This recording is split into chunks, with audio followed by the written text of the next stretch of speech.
Confidence పెరిగే విధంగా మీ ప్రవర్తనలో ఆలోచనలలో మార్పులు ఏర్పడతాయి. శుభకార్యాలకు సంబంధించినటువంటి అంశాలు సానుకూల దిశలో ఉంటాయి. మీరు చేసే కార్యక్రమాలు, మీరు చేపట్టిన కార్యక్రమాలు రెండూ జయప్రదంగా నడుస్తాయి.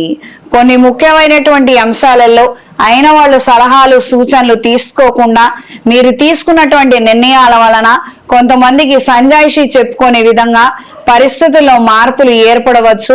పెంపుడు జంతువుల పట్ల ఆకర్షణ కలిగి ఉంటారు. పెంచుకోవాలని చేసే ప్రయత్నాలు కూడా అనుకూలంగా ఉంటాయి. మాతృవర్గీయుల వలన సమస్యలు ఏర్పడకుండా అప్రమత్తంగా ఉండండి. బయట వాళ్ళతో వచ్చే సమస్యల కన్నా అయిన వాళ్ళతో వస్తున్న సమస్యలే ఎక్కువగా మీ యొక్క తద్భావన ఉంటుంది. చేయగలిగింది ఏమీ లేదు. బయట వాళ్ళు అర్థం చేసుకోవడము, ఎంకరేజ్మెంట్ ఇవ్వడము సర్వసాధారణంగా మారినప్పటికీ ఇంట్లో వాళ్ళు డిస్కరేజ్ చేయడము, ఏదో ఒక విషయమై గొడవ పెట్టుకోవడము ఇది కూడా సర్వసాధారణంగా మారుతుంది.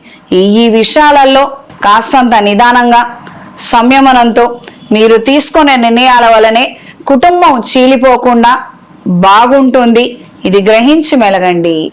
ఈ వారం కన్యా రాశి వారికి కలిసొచ్చే రంగు ఆకుపచ్చ, కలిసొచ్చే దిక్కు తూర్పు, కలిసొచ్చే సంఖ్య 2. ప్రతిరోజు శివకేశవులిద్దరిని కలిపి పూజించండి. స్వామివార్లిద్దరికి కూడాను గంధంతో అభిషేకం జరిపించండి. కార్తీక మాసంలో మహాపాశుపత హోమాన్ని జరిపించండి.